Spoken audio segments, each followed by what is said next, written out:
Sed Shalom, gracia y paz. Instrúyete a través de nuestra próxima enseñanza desde la comunidad Llamas de Fuego para las Naciones, Colombia. Bueno, entonces este día especial le pedimos al Padre Eterno que realmente Él hable a nuestra alma y a nuestra mente. Y cada vez que tú te acercas a un rollo, tienes que entender el objetivo del rollo, antes de cualquier cosa. ¿Por qué? Porque cada escrito fue dado de una manera importante, especial para tiempos y tiempos, para que cuando lo estudiemos y nos acerquemos a él, podamos comprender qué es lo que el Padre quiere enseñarnos. Así que es algo bien hermoso que tú y todos tenemos que hacer cuando te vayas a acercar a la dirección de un rollo. Averigua a través de su nombre para dónde va. El libro de Ezra está compuesto de 4 letras. La palabra en hebreo realmente no es Esdras, sino es Ezra. Y Ezra está compuesto de una Ayin, de una Sayin, de una Resh y de una Aleph. Y mira tan hermoso, ¿qué quiere hacer el Padre con este rollo a través de nuestra alma, nuestra vida en la comunidad? La letra Ayin tiene un significado global que es ver como Yahweh ve. Arranca por eso. Y significa ojo y significa ver. Pero el ojo puede ver a su manera, o puede ver bueno o puede ver mal. Significa ver como Yahweh ve. Eso significa la letra Ayin. Y está muy relacionada esta letra con el entendimiento, con comprender, con la luz espiritual. Tiene que ver con una visión interior, tiene que ver con el ojo. Escritos como Mateo 6, 22, 23 y Proverbios 15, 3 nos hablan de que los ojos del Abba están en todo lugar y en toda la tierra. Y el Padre lo sabe, el Padre sabe todo y conoce todo. Pero cuando aparece una letra allí en un nombre, como el de Ezra, el Padre lo que quiere llevarnos es saber como el Padre ve. Y allí en eso, todo lo que sea de nuestra vida tiene que morir. Ezra nos va a enseñar a ver como el Padre ve. Y eso es una tarea que no es fácil. Continúa después la letra Sayin, y la letra Sayin tiene 2 significados: arma, espada, sustento y alimento. Arma, espada, sustento y alimento. Y en el sentido espiritual, para que nos podamos nutrir y podamos descansar, antes tiene que haber guerra. Y pon la atención a esto. Para podernos nutrir y poder descansar, necesariamente tenemos que participar de la guerra. Y una cosa es ver la guerra y otra cosa es participar de la guerra. ¿Sí? Ver los toros desde la barrera es diferente que estar en el ruedo enfrentándolos. Pero para que haya y nos podamos nutrir espiritualmente y podamos reposar y podamos crecer y avanzar, necesariamente la letra Sayin nos enseña que tenemos que hacer parte de la guerra. La letra Sayin también tiene una particularidad, y es que parte los tiempos en 7. Shabbat, Shavuot. Shavuot está compuesto de ¿cuántos 7? 7. ¿Sí? 7 semanas de 7 días. El séptimo mes es donde se comienzan las fiestas de otoño, Teruah, Kippur, Sukkot, y está el Shemitah. El Shemitah es el año de reposo, 7º año en el caso de la agricultura, y está Yobel, que son 49 años, o sea, 7 años, 7 periodos de 7 años, antes del año de reposo. También habla Sayin como recuerdo, como un arma del espíritu. Entonces, si tomamos el ojo, ver como Yahweh ve, nos va a poner en un tiempo de guerra, para entrar en reposo. Y de allí pasa la letra Resh, que es donde se van a establecer los cimientos. La letra Resh es cimientos guiados por el soplo del Rúa para adentrarnos a la letra Aleph, que es los ministerios inefables de nuestro Padre Celestial. Así que yo te invito a que profundices en cada letra, y esto es lo que Ezra va a hacer a partir de este entendimiento y de este estudio. Eso es lo que su escrito nos va a permitir ver como el Padre ve. Por eso, algo que nuestra comunidad se ha caracterizado siempre es por tener una mente abierta, ¿no? Y si no la tienes abierta, sencillo, te va a doler la cabeza. Porque va a contrarrestar lo que tienes aquí adoctrinado contra lo que la Escritura dice. Y la Escritura es incambiable. Ayer, hoy y siempre. Una cronología de Ezra, para que lo tengamos en cuenta. Ezra se divide en dos porciones: la restauración del templo y la restauración del pueblo. Del capítulo 1 al capítulo 7 podemos encontrar en el Santo Rollo la restauración del templo. Pero del capítulo 7, verso 1 al 10:44 vas a encontrar la restauración del pueblo. Ponle mucha atención a los datos, porque ¿cómo se divide el libro de Ezra? El primer retorno de Jerusalén a Jerusalén en cabeza de Zorobabel, y ahí iniciaron la construcción del templo. Y en el segundo retorno, en donde está la restauración del pueblo, es donde viene Ezra. Donde viene Ezra y comienza a restaurar el pueblo. Importantísimo en esta cifra, mira. Cuando se trata de la restauración del pueblo, vinieron 49.897 personas. Pero cuando se trata de la restauración del templo, pero cuando se trata de la restauración del pueblo, solamente vinieron 1.700. ¿Qué te dice la cifra? Tremendo, ¿cierto? Con pocos se restaura el alma. Las cosas naturales necesitan mucha gente. Las cosas espirituales necesitan pocas personas. Ubicación. La ubicación en ambos etapas del libro de Ezra fue de Persia a Jerusalén. O sea, cuando vino la restauración del templo, de Persia a Jerusalén y de Persia a Jerusalén. Pero miren que la restauración del templo tardó 22 años. Del año 1538 al año 516. Mientras que la restauración del pueblo se realizó en un solo año. Y esto nos da un dato muy, muy especial. Del 458 al 457 fue el tiempo que tardó Ezra en restaurar al pueblo. Mientras que 22 años restaurando un templo. Y ya lo vamos a entender por qué. ¿Por qué tanta diferencia? ¿Por qué tanto tiempo restaurando un lugar y por qué tan poco tiempo restaurando el alma de un pueblo? Algunos aspectos históricos sociales. ¿Por qué es tan importante todo este contexto? Para que sepamos y entendamos lo que Él quiere. Ver como Yahweh ve. Entender que para reposo hay guerra. Para que podamos entrar a los secretos inefables del Padre Eterno. Recuerden que el tiempo, lo que ha venido, lo que hemos hablado, el tiempo de este año es fuego, hojarasca que pasa por fuego para ser ungido, para entrar a un tiempo de entendimiento espiritual profundo, que es un sinónimo de carácter. ¿Amén? ¿Estamos de acuerdo? Bueno, sí, otro aspecto interesante. Si cogemos el libro de Ezra y comparamos, y yo les invito a que vayamos a la escritura, Segunda de Crónicas 36, 22, 23, abran su escrito, y vamos a leerlo y vamos a compararlo con el verso 1 al verso 4 del capítulo 1 de Ezra. Entendiendo un principio de la escritura. La escritura originalmente no tenía ni capítulos ni versos. Era un rollo. Y dicen que el libro de Ezra lo escribió Ezra. Pero también el libro de Crónicas lo escribió Ezra. Y comparemos. Leámonos, por favor. Segunda de Crónicas 36, 22. 26. Perdón. Segunda de Crónicas. Llega hasta el 26. Entonces, así, perdón, 26, 22, 23.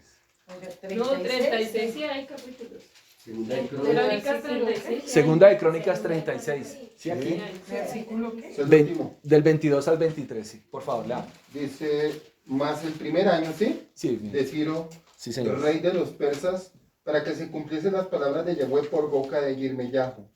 Yahweh despertó el espíritu de Ciro, rey de los persas, el cual hizo pregonar palabra y también por escrito por todo su reino, diciendo, así dice Ciro, rey de los persas, Yahweh el Elohim de los cielos me ha dado todos los reinos de la tierra, y él me ha mandado que le edifique casa en Jerusalén, que está en Judá. ¿Quién de entre ustedes pertenezca a su pueblo, que suba, y sea Yahweh su Elohim con él? ¿Sí?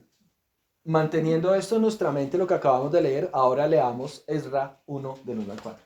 En el primer año de Ciro, rey de Persia, para que se cumpliese la palabra de Yahweh por boca de Yirmeyahu, movido por el espíritu de Yahweh, Ciro, rey de Persia, el cual hizo pregonar palabra y también por escrito por todo su reino, diciendo, así ha dicho Ciro, rey de Persia, Yahweh el Elohim de los cielos me ha dado todos los reinos de la tierra, y me ha mandado que le edifique casa en Jerusalén, que está en Judá, a su pueblo sea el Elohim, y que suba a Jerusalén, que está en Judá, y edifique la casa de Yahweh su Elohim, el Elohim de Israel, que habita en Jerusalén.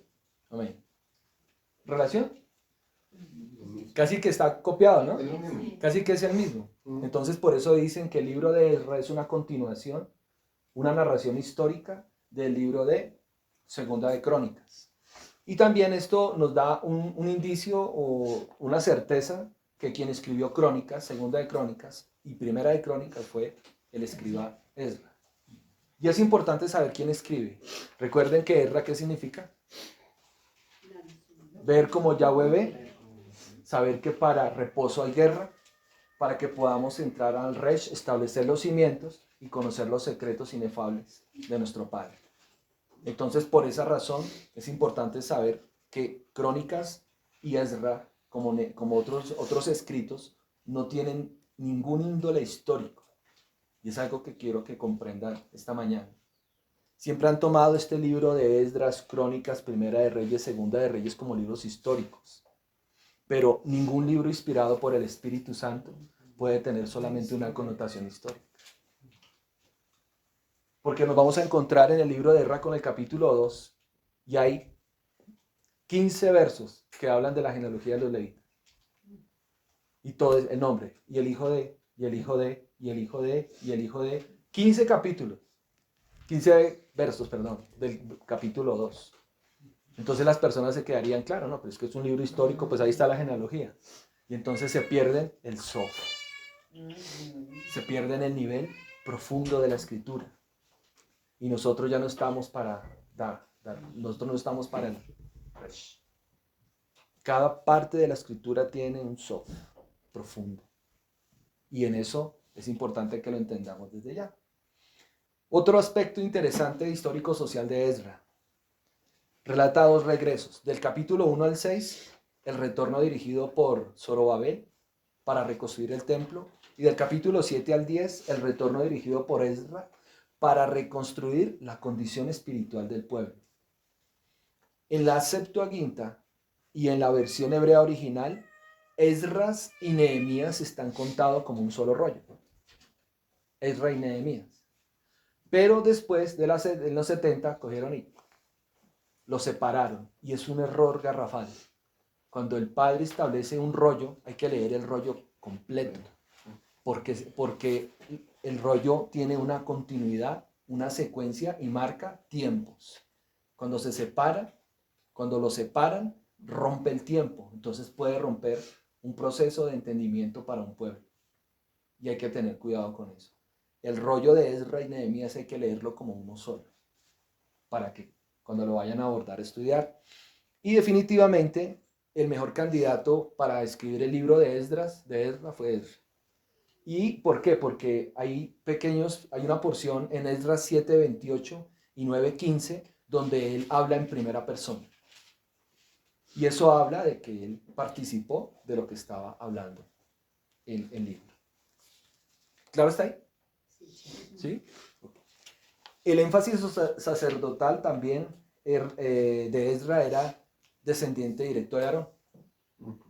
¿Sí? O sea, Esdra era un levita. Esdra era un escriba levita. Y él lo mismo lo dice en Esdra capítulo 7 del verso 1 al 6. Él habla de su genealogía y él viene de la descendencia de Aarón. Fechas, importantes fechas. Israel fue llevado a cautivo en cuántas etapas.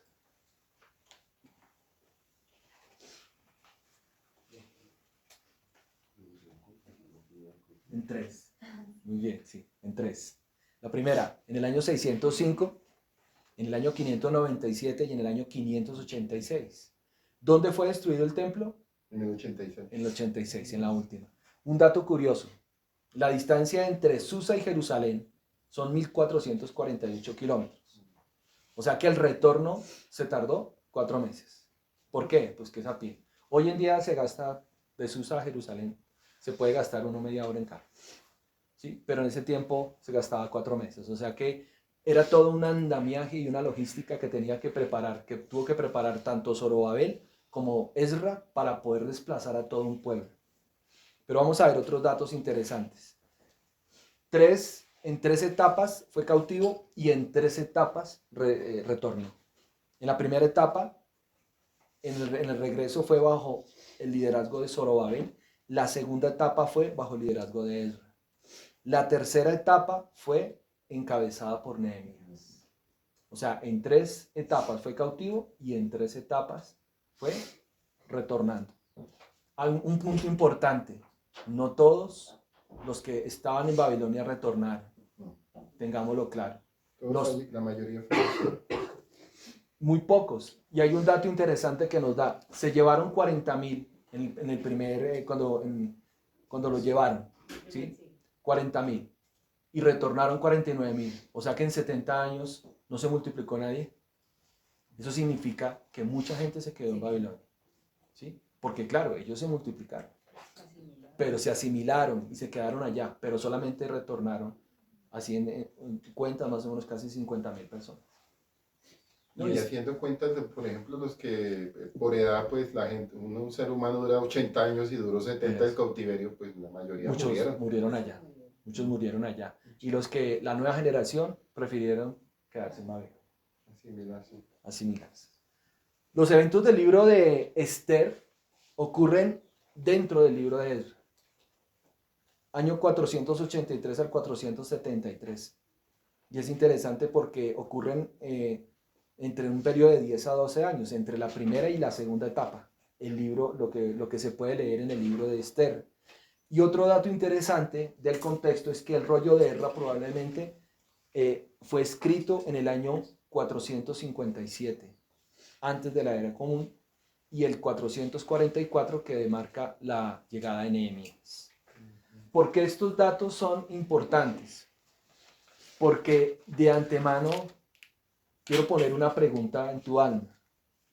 Si todo este suceso del retorno fue tan importante, ¿por qué Yeshua encontró a un pueblo destruido y extraviado?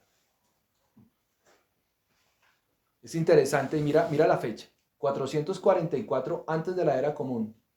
Coincide con lo que mal llaman algunos en la época del silencio, que ya lo entendemos que no es así, porque en ese tiempo también hubo profetas, hubo el movimiento macabeo, hubo muchas cosas, pero todo eso aconteció en el templo. Tengamos ese dato claro. Y aconteció en el templo. Pero de ahí a la condición que encontró Yeshua después del año 01, encontró un pueblo endemoniado, esclavizado, extraviado, idólatra, un pueblo pervertido en su sacerdocio. ¿Y de dónde venía eso? De Babilonia y del tiempo de Esdras, Nehemías. Entonces, la pregunta, ¿qué pasó? Y ahí es donde Esdra nos va a mostrar qué pasó. Esdra 1, del 1 al 11. Ya hicimos esa comparación. Sí. Segunda de Crónicas 36, 22, 23. Yeah. Y Esdra 1, del 1 al 4. Comprobamos que es una conexión. Y también indica los comienzos del rollo de Esdra, una continuidad descriptiva del rollo de Crónicas en su segunda parte.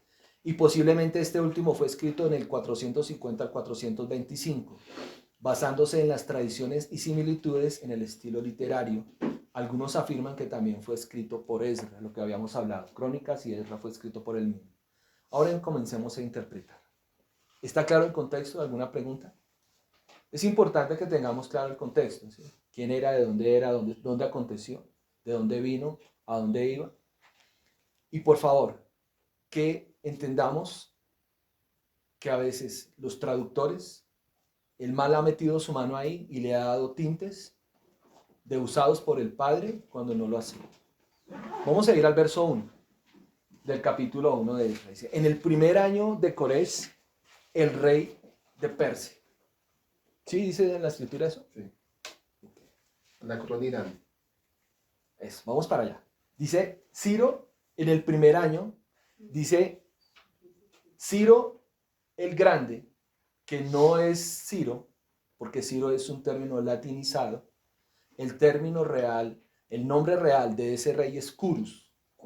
Y es un término, como bien lo dice mi paz, iraní. Curus. Curus, Sí. con K, Curus. Y es importante entender esto. Si una persona nace en Irán y le ponen Curus, cuando entra a la escritura, ¿cómo lo voy a interpretar como un nombre hebreo? No se puede. No se puede.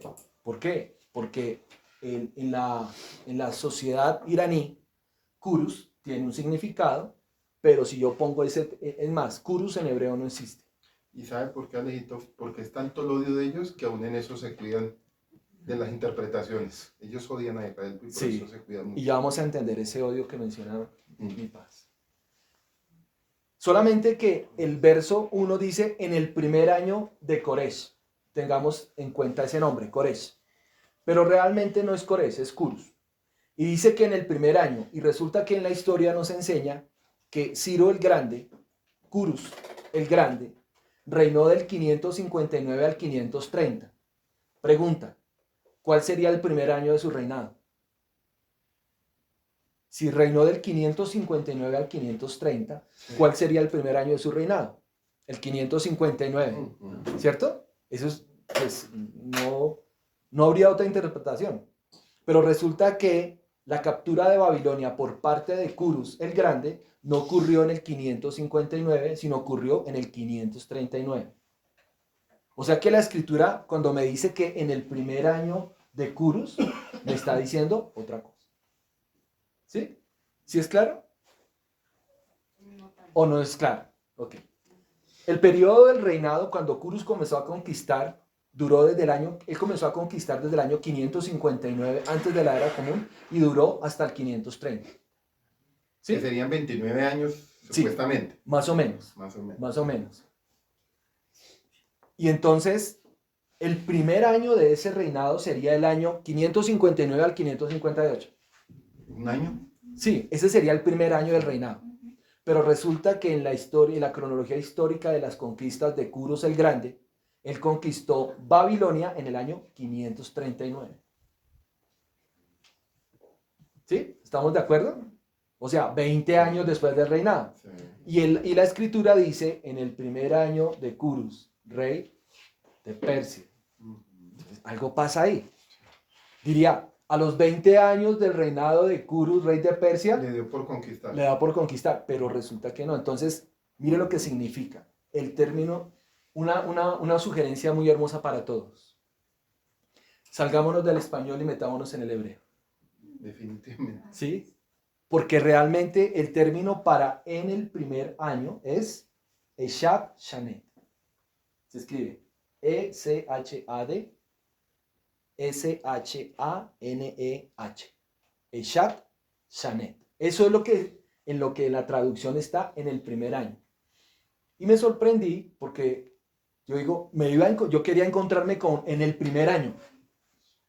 Y mire con lo que me encontré. Resulta que Had es el término que conocemos. Único, una vez, unificar. Pero también tiene una raíz primitiva que significa ser severo, feroz, encerrar y acosar. Eso significa Had. Y también Shanet significa transmutar, duplicar, disfrazar, pervertir, segundo golpe. O sea que si cogemos Lo que en español nos dice en el primer año, lo cogemos en el hebreo y diría, se unificó Curus para dar un segundo golpe. Entonces nos cambió toda la perspectiva de interpretación. Solamente el hebreo. Ahora, vamos a ver, dice, en el primer año entonces, se unifica, se une para dar un segundo golpe, para transmutar, para pervertir, para duplicar. ¿Duplicar qué? ¿Qué es lo que quería duplicar Curus? Eso es lo que la escritura nos va a mostrar más adelante. Está todo ahí en la escritura. Curus, según el iraní, porque él nació en la provincia iraní de Fars, allá nació Curus. Él nació allá. Y originario de Persa, corresponde al actual iraní en la provincia de Fars, y Curus significa como el sol, según el iraní, no según el hebreo, según el iraní. Es contado Curus como el que cumple un papel crucial en la identidad nacional iraní. O sea, Curus el Grande es como un Simón Bolívar aquí en Colombia. Como el libertador, como el grande, como el que sentó los principios. Y esto tiene una connotación que llega hasta la Organización de las Naciones Unidas, y ahorita vamos para allá. Cómo él ha hecho tanto daño, disfrazándolo de un retorno. Vamos a entender. Algo parecido como lo que hizo el profeta Mahoma con el Islam. Sí. Quedó un principio establecido y sobre todo que se metió dentro del pueblo de Israel para pervertir, dañar y muchas cosas. Ahora, características de Curus, porque es importante que todos tengamos claro si es un hombre y las palabras que él dice en la escritura, pero vamos a ver quién era Curus. Él fue fundador de una dinastía que se llama la dinastía Aqueménida. Y Aqueménida es un término griego latinizado que fue adaptado del persa. Bueno, yo no sé persa, pero es Hakamanishya. O sea, él fue fundador de la dinastía Hakamanishya, iraní, persa. Y dice, el que tiene la mente, mire lo que significa ese término iraní, no hebreo. El que tiene la mente de un amigo. También significa o el que tiene un espíritu seguidor. Y él fue el fundador de esa dinastía. Y ese término, el que tiene la mente de un amigo, significa la capacidad de comprender y conectar con los pensamientos y sentimientos de otra persona como si fueran los propios. Hasta este momento uno diría, no, qué hombre tan especial. Pero mire, vamos a ver otras características que tiene Curus.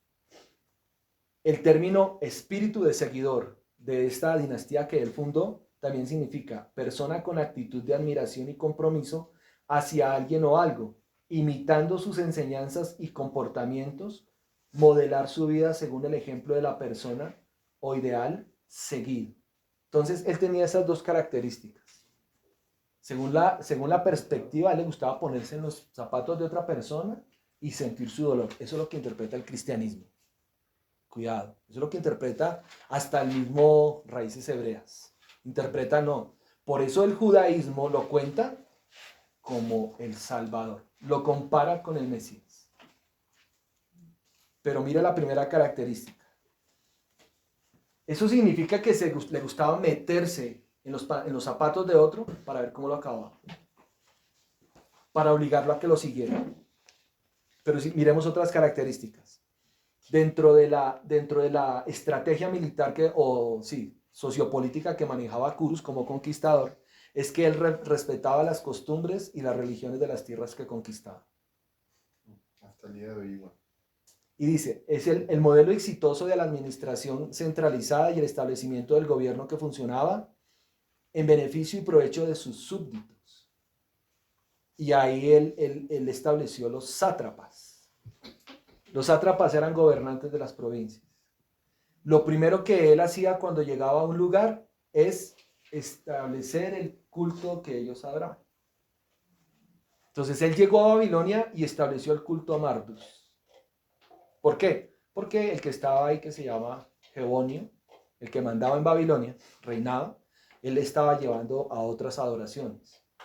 Entonces llegó Curus, conquistó Babilonia y lo que hizo fue establecer otra vez el culto babilonio. ¿A quién? A Marduk. Entonces uno dice, oiga, vino acá y estableció el culto a Marduk. Qué bueno, ¿no? Y entonces habló a los israelitas y vamos a establecer el culto a... Como raro, ¿no?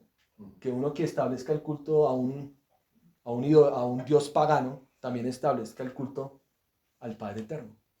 Ahí hay algo que pasa, ¿no? Hay algo que no cuadra.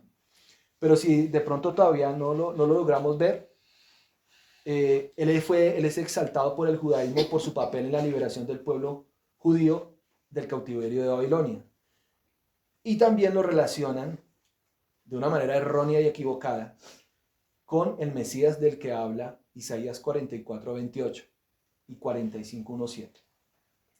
Por una razón muy tremenda. Resulta que en las traducciones uno va allá a Isaías, yo les invito a que vayan a la escritura, Isaías 44, y encuentran en la escritura un título que dice Ciro, mi siervo, ¿cierto? Sí, el ungido. Entonces, miren que estamos hablando de uno que restaura cultos paganos y en Isaías 44 lo llama mi siervo. Aquí algo Isaías pasa. 45, ¿sí? Aquí algo pasa, ¿cierto? ¿O qué opinan?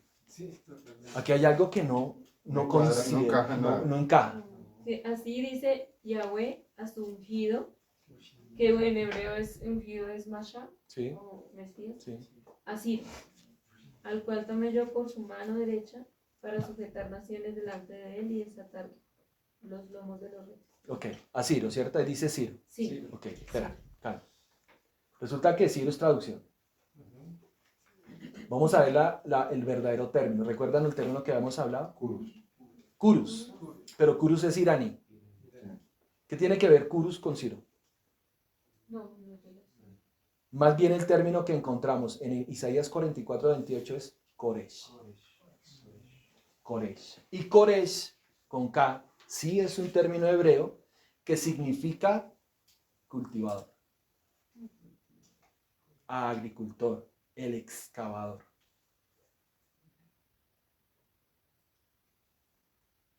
Por eso es importante detenernos aquí, porque los judíos tomaron Isaías 44:28 y le dieron todo el cumplimiento profético a Curus. Pero resulta que Isaías 44:28 no nos está hablando de Curus, nos está hablando de Koresh. Y vamos a mirar qué significa la palabra Koresh, por eso es que es hebreo, solo hebreo. Si le metemos aquí español, griego, latín, Pierde la riqueza. perdimos la riqueza. Resulta que la palabra Koresh está compuesta de 4 letras. La Kaf, la Vav, la Resh y la Shin. Kaf, que es una, es que esto es así, parecida a la Bet, pero es redondita. La Vav, que es una estaca. La Resh, que es una, y la Shin, que es la que, ¿sí? Como una M al revés. Como una M al revés. Más Reshi. Como una M al revés. ¿Qué significa la letra Kaf?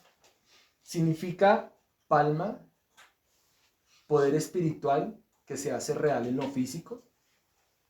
Significa liberar la mente de toda distracción para tener la mente puesta en el Padre. Eso significa Kaf. Y significa la forma de una corona en la cabeza de un rey. Hasta ahí uno diría, bueno, como que sí tiene relación con Curus.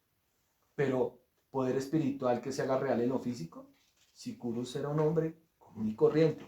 Es más, de fundamentos y principios iraníes, paganos.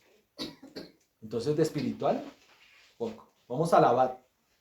Cuando encontramos la letra Bab en cualquier palabra hebrea, ¿con qué la relacionamos?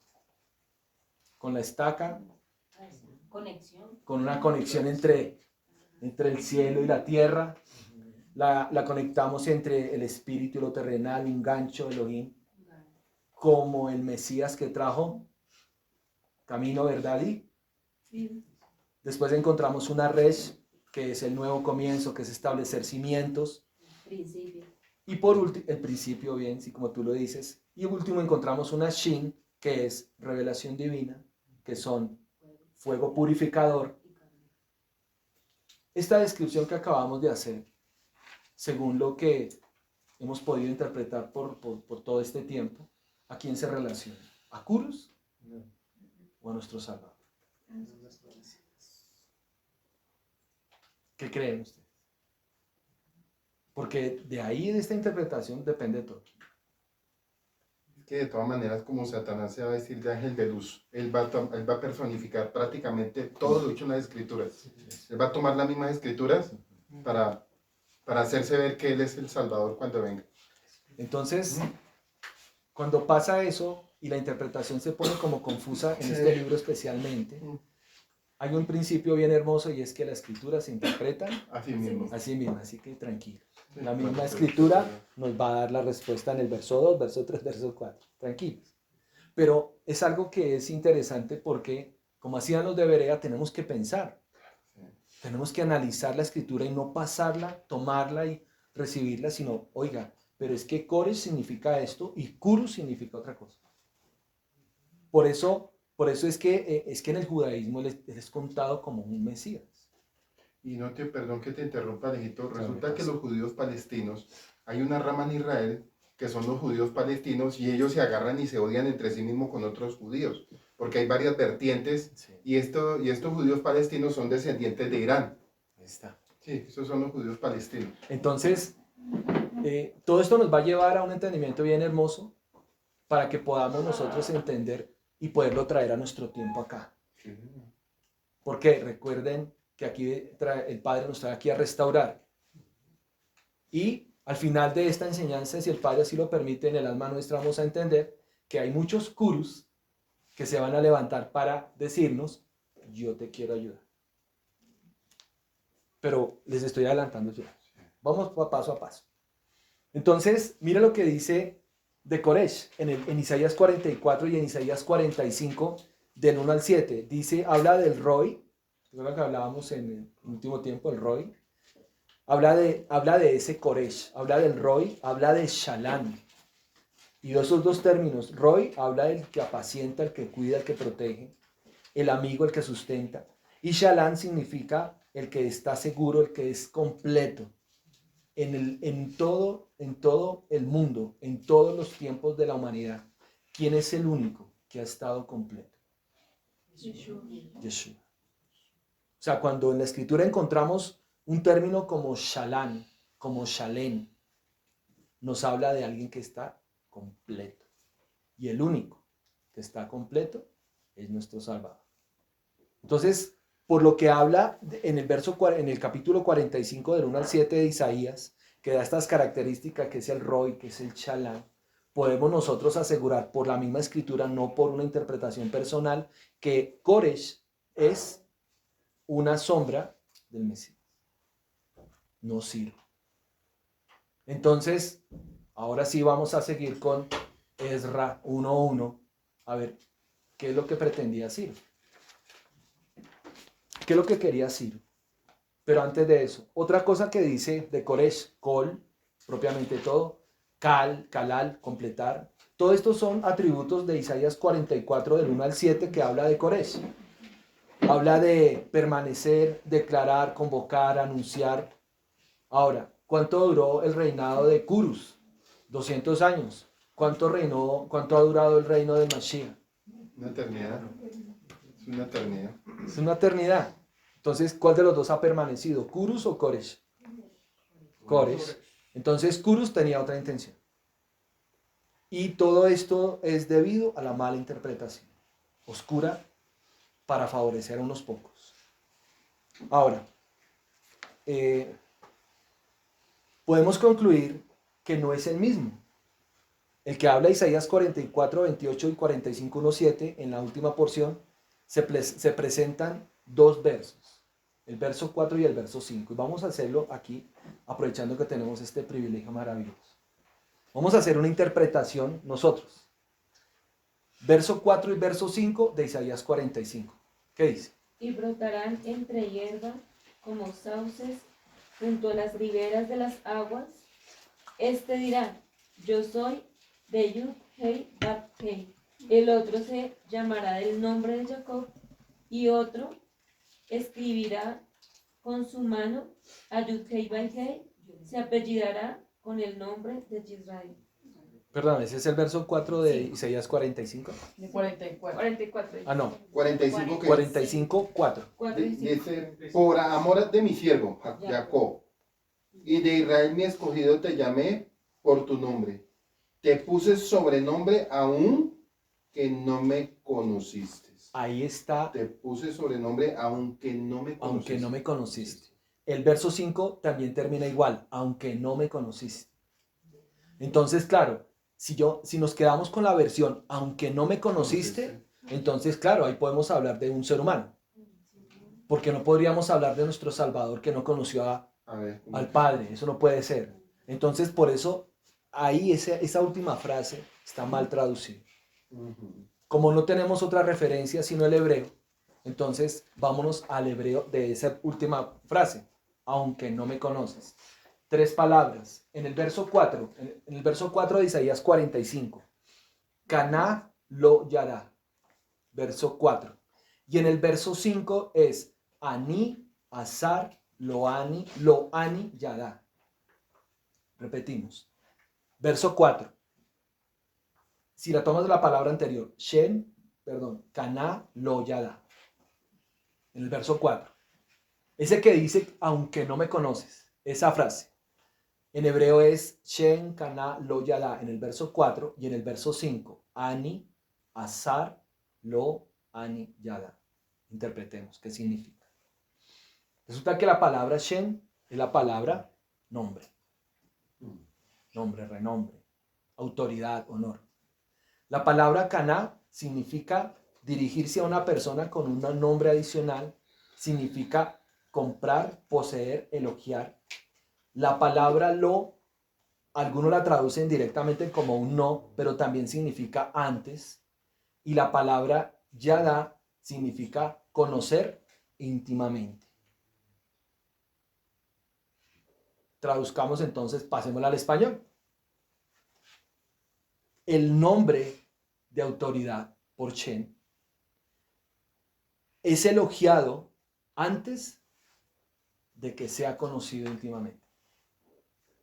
Ya se aclara mejor. ¿Sí? ¿Sí es claro? Claro. Porque el que fue, mira que estamos hablando del año 712, cuando escribió Isaías. Y ahí en ese momento, en ese tiempo histórico, Yeshua no era conocido íntimamente. O sea que se está refiriendo a Koresh como el que no era conocido. Pero se va a dar a conocer. Esa palabra yada es conocer, pero íntimamente. Entonces, ¿cómo lo vamos a conocer? Íntimamente. Pero en un futuro. Pero no tiene nada que ver con que es que tú no me conociste. No tiene nada que ver. Ahora, como si fuera poco, recuerde que la escritura se interpreta así mismo. Entonces vamos al verso 5. El verso 5 aparece el término Ani, Azar, lo, ani, yada. Y Ani significa yo. Pero ese yo es una Y mayúscula. Es el Padre. Dice, yo, Azar significa ceñir, lo significa antes de que yo mismo lo quebrante. ¿Sí tan interesante? Tan hermosa que es la escritura. Porque si cogemos, yo mismo lo ceñiré antes de que yo mismo lo quebrante, entonces, ¿de quién estamos hablando? O sea, en español sería, yo lo golpearé para que lo conozca.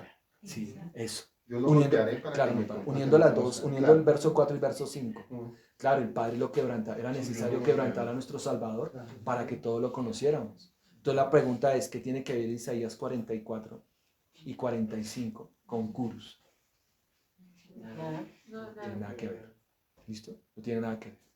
Porque en algunas interpretaciones ustedes van a encontrar, como dice Isaías 44, 45, y como dice Jeremías. Y eso sí se cumple. Ya vamos a ver que sí. Pero quería que aclaráramos eso. ¿Es claro para todos? Sí, señor. Listo. Le llama por nombre adquirido antes de ser conocido íntimamente, hallado, quebrantado, príncipe, todo características de nuestro Salvador. Ante estas evidencias, a quien se refiere en el rollo en Isaías 44 y 45, pues es a nuestro Salvador. No tiene que ver con Curus de Esdras 1. Ahora, volvamos entonces ahora a la interpretación de Esdras 1.1. ¿Claro hasta ahí? ¿Alguna pregunta? Bien, ahora dice en Esdras 1.1, continuando, cuando se cumplió la palabra de Yahweh por boca, mire que no dice Isaías, Esdras dice Yirmeyahu. Entonces les invito, por favor, vamos al libro de Jeremías 25, 12, 14. Libro de Jeremías 25, 12, 14. Y cuando sean cumplidos los 70 años, castigaré al rey de Babilonia, y aquella nación por su maldad ha dicho Yahweh, y a la tierra de los caldeos, y la convertiré en desiertos para siempre. Y traeré sobre aquella tierra todas mis palabras que he hablado contra ella, con todo lo que está escrito en este libro profetizado por Jeremías, contra todas las naciones. Porque también ellas serán reducidas a esclavitud por muchas naciones y grandes reyes, y yo les pagaré conforme a sus hechos y conforme a la obra de sus manos. ¿Se cumplió? Se cumplió a cabalidad. Llegó Curus el Grande y conquistó, venía de conquistar Asiria, conquistó Asiria y pasó a conquistar Babilonia. Y al conquistar Babilonia, la acabó. La acabó Babilonia. La acabó desde adentro. Mire tan tremendo. Una de las primeras cosas que hizo Curus al llegar a Babilonia fue derrocar al que estaba mandando y establecer a los sacerdotes de Marduk para que el pueblo babilonio siguiera adorando a Marduk, como siempre lo hizo. Pero ahí no terminó todo. ¿Por qué? Porque esa estrategia, porque sabía que el pueblo continuaba con sus mismos pensamientos, con sus mismas acciones, si lo volvía a llevar a lo que adoraba antes. ¿Sí? ¿Sí es claro? O sea, una manera de mantener a un pueblo esclavizado es volverlo a lo que adoraba antes. Claro, una estrategia. Es así. Mantenga a un pueblo adorando o adoctrinado con lo que adoctrinaba en el pasado y siempre lo va a mantener esclavizado. Es una estrategia político-militar. Llevar al pueblo a como era antes, a que haga lo que hacía antes. Por eso es tan difícil sacar a una persona del cristianismo, de cualquier religión. Por eso Jesús en Juan 8:32 dicen, conocerán la verdadera verdad y la verdadera verdad los hará libres. No hay otra. No hay otra, porque hay una sola. Hay una sola verdad. Y esa sola va contra todo lo que hablan todos los demás. Pero sacar a la persona de ahí, Eso no es fácil. eso no es una tarea sencilla. Es el rúa. El rúa, es el amor, es la verdad. Es el rollo puesto como debe ser. Entonces, miren que esta profecía se cumplió a cabalidad y ya después de ahí miramos que de ahí para allá los caldeos y el reino de Babilonia totalmente destruido, no volvió a levantar cabeza. Se cumplió todo lo que hablaba ahí, Jeremías, y él mismo lo reafirma ahí en Jeremías 25. Lo mismo ciñó algo bien interesante. Resulta que en el año 1879 fue descubierto el cilindro de Ciro. Ustedes lo pueden encontrar en la red. Es un aparatico así redondo que parece un cilindro. Sí. ¿Sí? Y trae unas líneas escritas por el mismo Ciro, por el mismo Curus. Lo interesante es la línea 35. La línea 35 dice que Curus hizo una oración de Curus al dios Marduk pidiendo por él mismo y por su hijo Cambises. Eso dice ese cilindro. Otra cosa, este artefacto ha sido reconocido como la primera declaración de los derechos humanos dentro de lo que declara que todos los pueblos tienen derecho a elegir su propia religión. Eso dice el cilindro de Ciro. Después dice que se debe respetar todas las costumbres y tradiciones de las minorías étnicas. Resulta que ese rollo es traducido a 6 idiomas, y los primeros 4 artículos de la Declaración Universal de los Derechos Humanos que tiene la ONU son basados en el cilindro de Curus. Qué raro, ¿no? ¿Qué estrategia?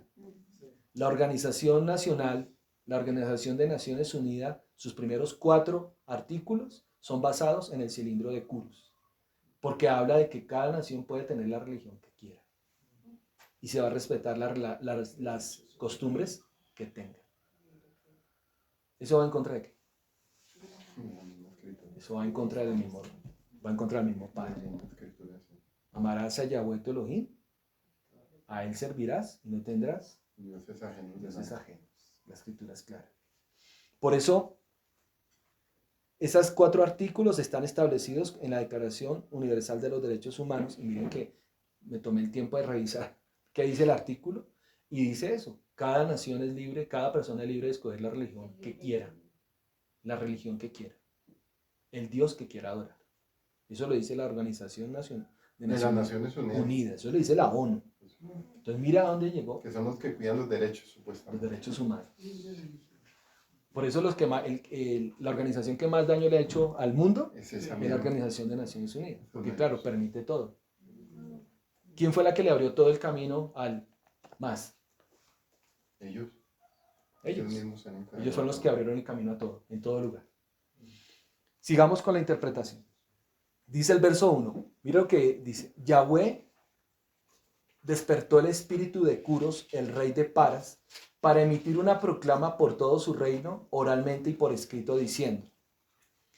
Analizando aquí, no todas las veces que menciona a nuestro Padre Eterno Celestial, es por algo bueno que vaya a pasar. Y en eso tenemos que ser maduros. Porque es que la gente no quiere aceptar eso, que Dios es bueno y que cómo va a haber maldad en él. Sí. Ese es el dicho. Entonces mire que el mismo Padre dice que le despertó.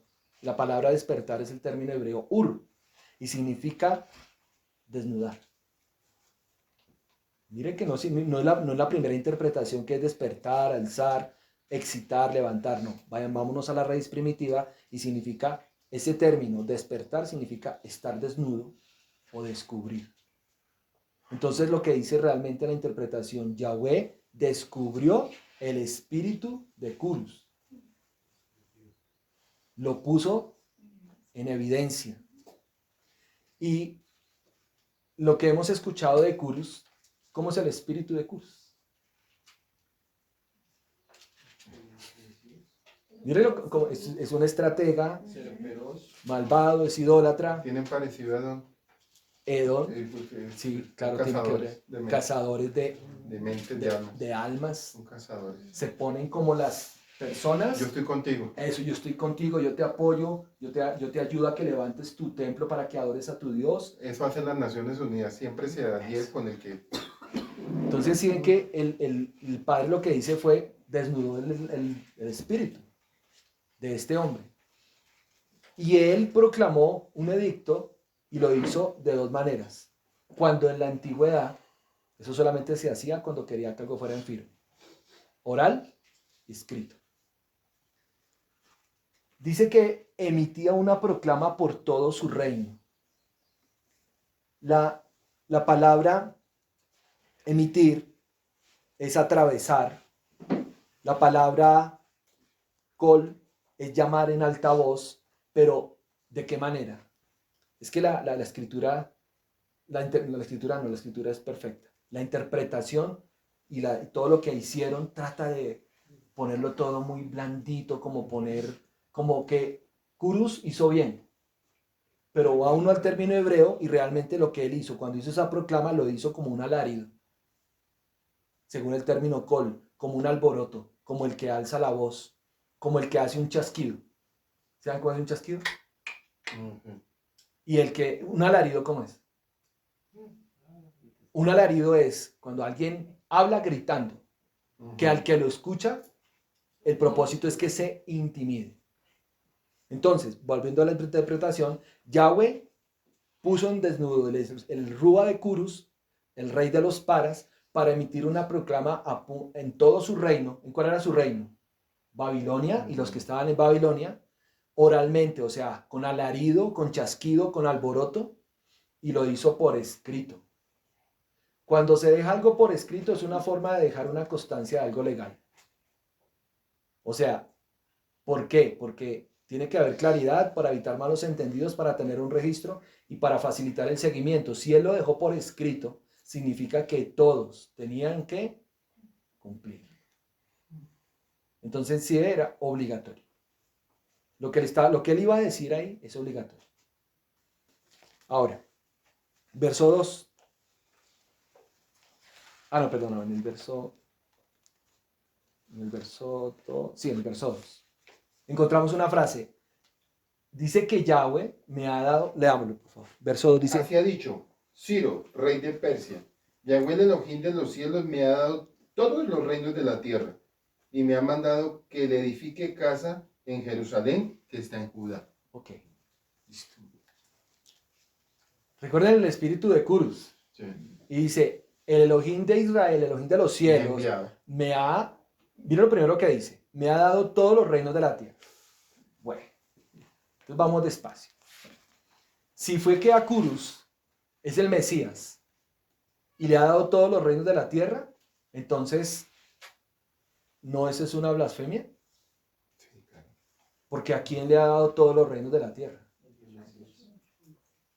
Realmente él no conquistó todos los reinos de la tierra, él conquistó como 3 o 4. Pero mira como él lo dice, no, el que está hablando ahí es, Ezra está describiendo las palabras de Curus. Y dice, el Elohim de los cielos. Pero cuando estaba con los babilonios dijo, Marduk. ¿Sí ven cómo va la manipulación? Y eso es algo que vamos a ver acá. Tranquilo. ¿Usted quién cree? En Yahweh. Bueno, Yahweh de los cielos. ¿Por qué? Recuerden, ¿qué significa Curus? Que se pone en la posición. Dice que me ha dado todos los reinos del cielo. Pero si vamos a la escritura en Mateo 28, 18 y en Filipenses 2, 9, 11, el Brit Hadashah nos enseña que a quien fue dado todo. Yeshua, por él y en él fueron hechas todas las cosas. Y Yeshua se acercó y les habló diciendo, toda potestad me es dada en el cielo y en la tierra. En Filipenses 2, 9, 11 dice, por lo cual Yahweh también lo exaltó hasta lo sumo y le otorgó el nombre que es sobre todo nombre, para que en el nombre de Yeshua se doble toda rodilla que está en los cielos y en la tierra y debajo de la tierra, y a toda lengua confiese que Yeshua es el Adón para la gloria de Yahweh. Por eso esta frase era una frase usada por los conquistadores de la antigüedad, que se refería a una tentación o a una proposición que implica la posesión de todo el poder de la riqueza. Era una frase para intimidar. Era una frase, pero miren que está utilizando el nombre del Altísimo para decir que Él fue el Padre el que le dio todos los reinos de la tierra. Pero miren lo que dice la segunda parte del verso 2. ¿Cuál era la intención? Dice, y me ha dado o me ha encargado que le edifique casa en Jerusalén que está en Judá. Pregunta, ¿cuándo? ¿Cuándo a Curus, un iraní pagano, tiene una relación tan íntima con el Padre soberano eterno como para que le dé semejante encomienda? Hay algo que pasa ahí. ¿Cuál era la intención? La pregunta que puse en mi alma es, ¿cuál es la intención que buscaba Curus?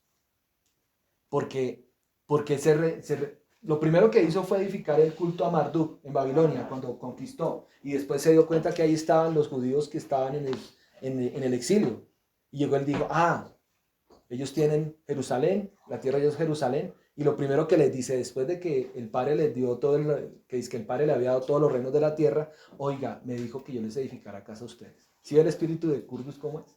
Tranquilo, yo les voy a ayudar aquí a conquistar Boyacá.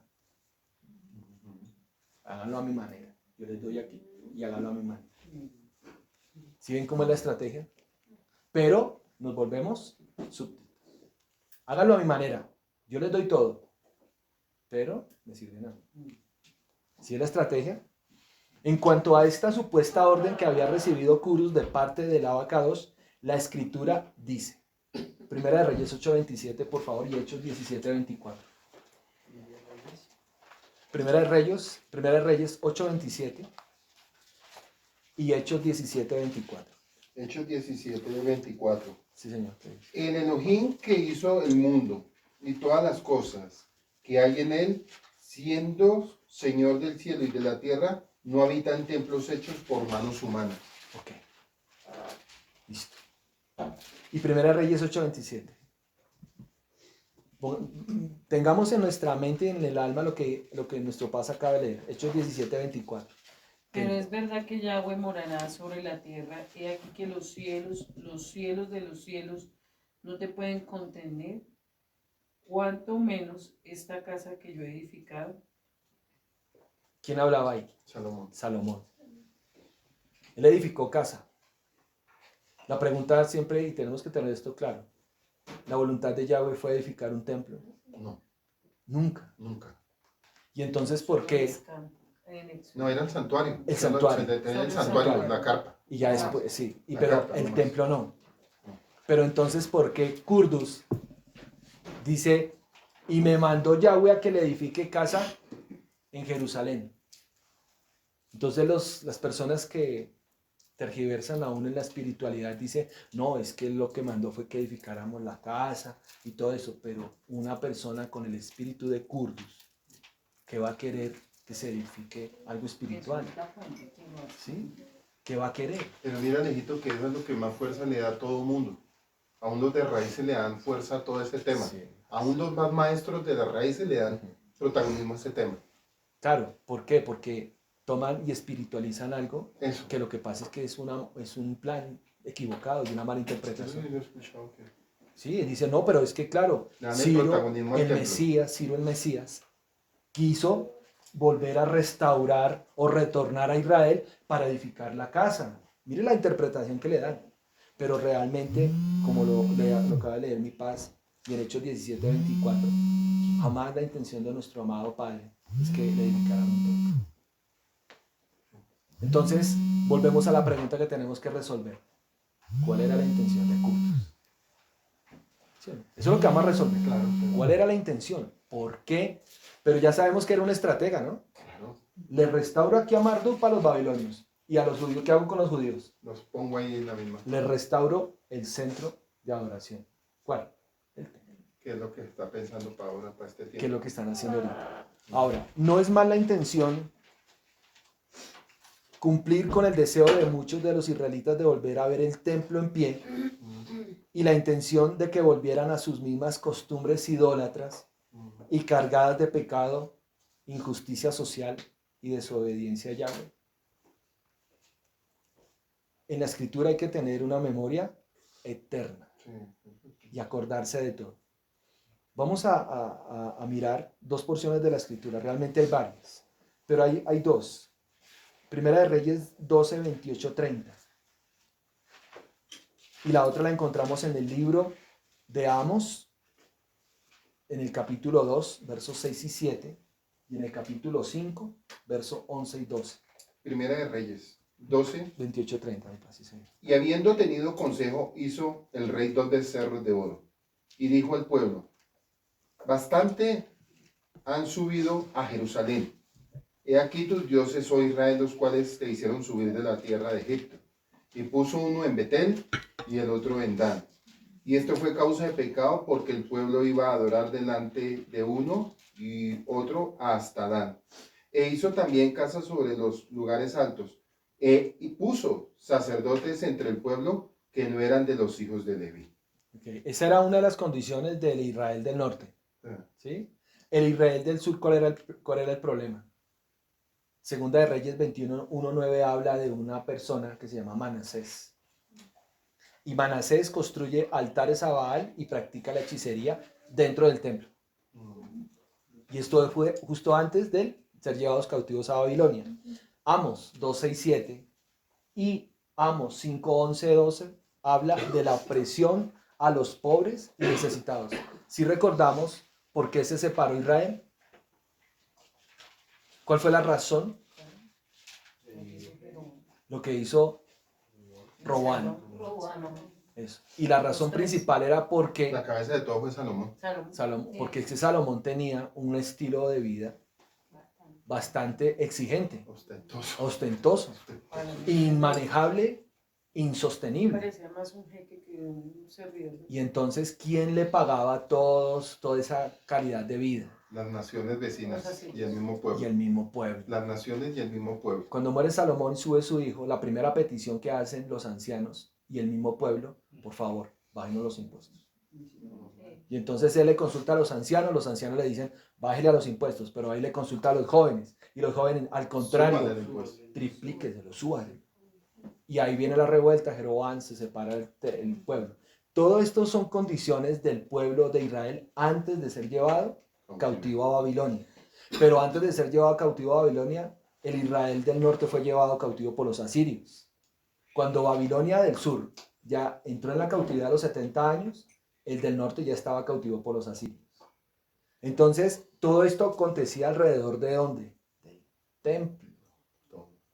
Todo acontecía alrededor del templo. Por eso Yeshua le dio tan duro. Esa es la razón. Le dio tan duro el templo. Claro, porque era el centro oculto de adoración, de paganismo y de todo. Y de ahí sale, perdón que te interrumpa, Claro, sí, sí. cuando respaldan esa fiesta de Hanukkah, hacen ver cosas y es que los de raíces todos practican la Hanukkah. O sea, ellos Que celebraban Practican, el dicen que cultivo del Yeshua templo. sí aprobó la fiesta de Hanukkah. Sí. sí, o sea, ellos tienen que sustentar todo. Pero con Recuerden un solo que, versículo sustenta eso. pero para que lo estudien en casa. Dios santo. Lo más tremendo de todo esto es que yo decía, bueno, padre, y todo esto que hizo el amado Esdras, el amado Nehemías, el amado Zorobabel, ¿dónde quedó? Y me encontré con el capítulo 13 del libro de Nehemías. Y ya estaba, ya había, eso es en el año 445. Y ahí Nehemías llega y se encuentra, después de que ya Zorobabel reconstruyeron el templo, ya que después de que pasó todo el libro de Esdras, y se encuentra él con que había un sacerdote dentro del templo que habían reconstruido, que le pareció fácil coger el lugar santo y hacerlo habitación de un pariente. Cosas como esas. En el capítulo 13 de Nehemías. Se lo venden. Y después llega Nehemías y le dice que por qué hacen eso. Encuentra que estaban haciendo comercio en el día de Shabbat. Después de que pasó todo esto. Y vuelven a lo mismo. Y volvieron a lo mismo. Entonces, Vuelven a lo mismo. entonces leía eso. Y claro, se salió con la suya Kurdus. Lo logró. Hasta nuestros días. Hasta ahorita. Hasta nuestros días. Logró llevar al pueblo de Israel a la misma adoración pagana. La misma razón por la que fueron exiliados. La volvió a poner igual. Ahí se cumple la palabra de Yeshua. ¿Quién podrá ser salvo entonces? ¿Quién? ¿Quién Es la podrá? palabra. ¿Quién podrá ser salvo? Por eso, verso 3 y verso 4. Continuando con la manipulación, Curus ordena al pueblo utilizando una adulación. Y eso hay que tener mucho cuidado. La adulación. Las adulaciones. Eso es Sí, ya, sí, sí, sí. Adulaciones. adulación. Lisonjeros. Los lisonjeros. Los lisonjeros, Tengan sí. mucho cuidado. Tengamos mucho Los cuidado. que te cogen el hombro y te dicen, tú eres Oye, mejor que... qué bien lo estás Tú eres haciendo. mejor. Maravilloso. Uy, personas como ustedes nunca las habíamos visto. Mira la adulación y el juego de palabras que utiliza Curus con el mismo pueblo. Quien haya entre ustedes, ese es el verso 3, de todo su pueblo, que su Elohim sea con él. Para que estuviera hablando un sacerdote. ¿Cierto? Que su Elohim sea con él. Y suba a Jerusalén y edifique la casa de Yahweh, el Elohim de Israel. Claro. ¿Cuál era la seguridad del pueblo antes de ser exiliado? El templo. El templo. Y viene alguien después de 70 años en esclavitud Tomar el lugar de... y llega y le dice, el que esté aquí entre ustedes, que pertenezca al pueblo de Israel, que su Elohim esté con él. Vaya, suba y edifica tu casa. Y el pueblo, lo más tremendo de todo esto, es que el pueblo hizo. Siempre cayendo. El pueblo lo hizo. Siempre cayendo. No, nadie discernió, nadie entendió. Todos obedecieron tal cual. Mira lo que dice la frase al final del verso 3. El Elohim que está en Jerusalén. Como el Marduk que está en Babilonia. Porque si ven cómo ese juego de palabras, la escritura no puede ser engañada. Es lo que quiero con esto. Porque Curus trató de adular, de exalzar al pueblo de Israel para que fuera y obedeciera su voluntad. Y lo logró. Pero él estaba diciendo la misma escritura, el Elohim que está en Israel. O sea que en Babilonia no está Elohim. ¿Sí? ¿Cómo lo afirmaba? Aquí en Babilonia está Kurdus y con él no me meto. Perdón, está Marduk, con él no me meto. Pero me voy a meter con el de Jerusalén. O sea, el Dios de ustedes. ¿Se han escuchado? No, yo lo respeto a usted con su Dios. Yo con mi religión, yo estoy con la suya. Míralo, acá está. Como todos somos un... Eso. Todos somos del mismo Dios. No te preocupes, tú adoras a Marduk, eres un pagano idólatra, no te preocupes, yo te acepto. Y tú adoras al Elohim de Israel, pues yo te acepto también. Y el decir de muchos es, Diosito está conmigo. Y son paganos. Son paganos. Entonces no entiendo ahí la palabra. ¿Sí? Entonces, esta es una adulación, una manipulación, para buscar que obedecieran lo que él quería. Y dice el verso 4, leámoslo por favor, dice, y a todo el que haya quedado, bueno, ¿qué versión tienen? Y Paz. a todo Eso. el que haya quedado en cualquier lugar donde more, ayúdenle los hombres de su lugar con plata, oro, bienes, ganado. Y además de ofrendas voluntarias para que la casa de Dios, la cual está en Jerusalén. Okay. ¿A qué le suena? ¿A qué le suena ese verso 4? Y todos los que están a su lado, dice, yo les voy a aportar. No, dice, ayúdenme. Cojan oro, posesiones, plata, y pónganlo, inviértalo, dénselo a los valientes que está el Elohim con ellos, porque van a edificar el templo. Parece es una palabra sana, pero no lo es. No, totalmente equivocado. Parece una palabra sana. Totalmente imagínense, si llevan 70 años, y ahorita vamos a ver unas cifras tremendas, pero son 70 años esclavos en Babilonia. ¿Qué dinero van a tener? ¿Qué recursos iban a tener? Si venían Venían de estar esclavos, sirviéndole a Nabucodonosor. Y entonces llega Curus y les dice, el que está a su lado, el que tenga la buena voluntad, dígale a su hermano que le traiga la plata, que le traiga la posesión, que le traiga el ganado, y utilice todo eso y vaya y edifica tu casa. La casa de Yahweh te lo mismo que pasa hoy en día. Claro, lo mismo, las Es mismas idéntico, palabras. sí, las mismas Son palabras, las mismas palabras. la misma manipulación del pueblo. Son unas mismas palabras, pero con una inocencia peligrosa. Sí, Es una palabra inocente, pero es peligrosa. claro, porque mira que mi paz que es para mantener al pueblo en la misma esclavitud, Sometidos.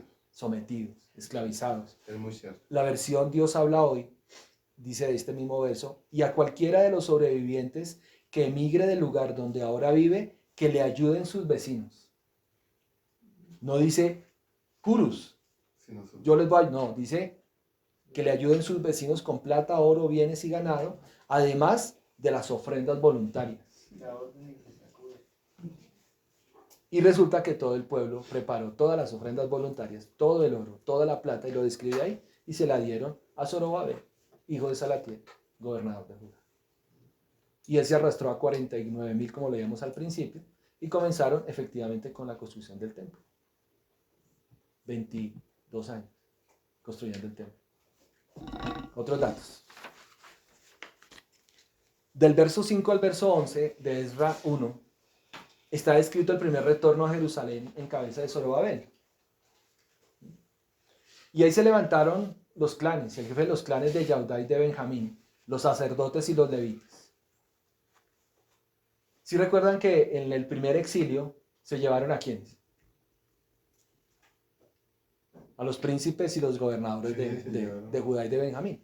Y los primeros que se levantaron en retornar fueron ellos, no el pueblo que se llevaron. Es que ellos no llevaron gente común, ni pobre, ni ancianos, ni enfermos. Se llevaron fue los aristócratas. Claro. Y dentro de ellos estaban los sacerdotes y los Sí, levitas. los aristócratas. Y lo más tremendo que me parece es que hicieron exactamente lo que Curtus les dijo. Una muestra clara de falta de relación, de falta de comunión, de falta de discernimiento. Y una persona que está esclavizada por 70 años es difícil sacarla No, del discernimiento. casi imposible. No. Entonces viene cualquier corriente doctrinal, Lo se le arrastra. pone y se lo lleva. Y lo lleva a la condición inicial, o peor. Por eso la tarea que tenemos es una tarea mancomunada. Mancomunada significa de mucha fuerza, de mucha entereza, de mucha paciencia, de mucho entendimiento y de mucha sabiduría. ¿Por qué? Porque miren que vamos a sacar a las personas que están tal como están, de esa misma condición. Por eso el que gana un alma es sabio. Es sabio. Dice que el que gana una vida Es es sabio. sabio. Es de sabio Cualquier porque cosa. no, porque es que Que todo lo que implica, ¿no? escritura, relación, revelación, Testimonio, todo, verdad, todo. O sea, Juega no- todo en un momento. en un instante. Y es un proceso que no dura poco. Es un proceso de Ya. años. Pero aquí fue tan efectivo ese espíritu inmundo en Kurdus que inmediatamente, apenas el pueblo escuchó, lo relacionaron. Ah, se cumplieron los 70 años, vámonos. Este es el Salvador, este es el Mesías. Miren lo que va a pasar ahorita. Al final del tiempo, ¿qué va a pasar? Lo que va a levantarse ahorita. El que sana, el que libera, y decir, ahí está. ¿Cómo está el pueblo ahorita? Como el pueblo de acá, el pueblo de Israel está como ahorita, buscando la solución. El que sana de cáncer, el que sana de sida, el que sana de todo, y entonces viene todo lo que ya sabemos y entendemos, con esa manipulación en la ciencia, y viene y se lo pone en bandeja de plata, y todos dicen, ese es. Y note que Pablo le dice a Timoteo, ten cuidado porque en los postreros tiempos muchos tendrán comezón de oír, o sea, De oír muchos la verdad. estarán aquí, estarán allí, dirán, aquí está la verdad. Claro, y algo tan tremendo que hablaba nuestra amada Yula. Un hombre, su esposa tenía una enfermedad, Y se sanó por... y hicieron un culto pagano. Y ese culto pagano la sanó, ese demonio sano. Y él se pegó de ahí Y desde él el dijo, principio. ahí está, Ahí está Dios. ahí está Dios, ese es el camino. Y ahora los dos, no solamente que estaba, ahora, antes había una enferma, que Ahora era son ella, dos. ahora son dos. Claro. Porque ahora la enfermedad es peor. Los captan los dos. Ahora la enfermedad está en la mente, y la enfermedad está en el alma. ¿Y cómo se saca de ahí? Solo el amor de Dios, solo un milagro. De ahí también dice en el verso 5, todos aquellos cuyo espíritu despertó a Elohim. Recuerden que en el verso anterior, el padre, el que hablaba era Kurdus, dijo, el que narraba era Ezra, que Yahweh había despertado el espíritu de Kurdus, pero ya entendemos que esa palabra despertar es Ur, que significa desnudar o poner en evidencia.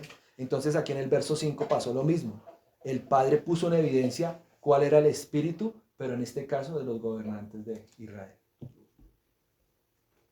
O sea, el Padre en el verso 5, la escritura aquí lo que nos enseña es que Él mostró que la condición de los clanes, de los jefes de Yehudá, Benjamín, los sacerdotes levitas, fue tal cual como cuando fueron exiliados.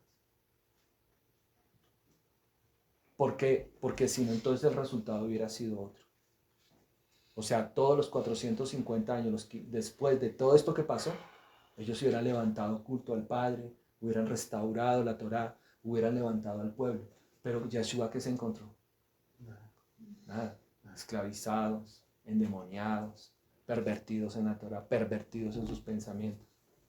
Entonces, lamentablemente, uno diría, se perdió el trabajo de Ezra. No, Eso es lo que tenemos que analizar. no, que mira, Sí, claro. hay una historia. Hay Se una, mantiene exacto. por el precio de ellos. Pero miren al tiempo que se puede ver. Al tiempo. Nada se va. ¿Sí? Porque también puede haber la otra línea, ¿no? Entonces ellos quisieron, no hicieron nada. No, al ya, tampoco, contrario. que entonces Cuidado. donde no hubieran hecho nada no estuviéramos nosotros acá. Eso, Exactamente. entonces hay que tener mucho cuidado. Lo que pasa es que en el momento no se ve, pero el Padre sabe el tiempo, la recompensa, lo que cada uno paga. Porque el precio de Ezra, Nehemías, Zorobabel, lo vemos hoy. Exacto. Claro. Un remanente. Aleluya. Un grupo de personas ¿Qué creemos?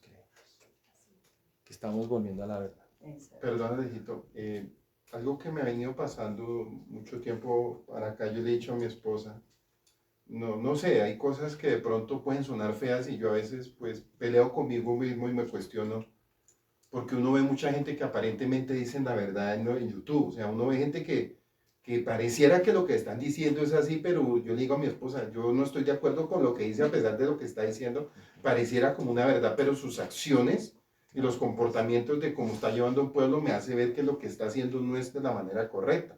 Entonces yo peleo mucho con ese tipo de temas, con esos youtubers que son de raíces y maestras y todo eso, yo digo, pero ella parece que lo que está diciendo parece bueno, pero su comportamiento y las acciones como está guiando al pueblo, es muy blanda la palabra y los estás como extraviando en vez de traerlos a una verdad. Un arrepentimiento. Sí, Claro. con eso yo vengo peleando últimamente. Y es apenas normal en el alma de los siervos. El celo.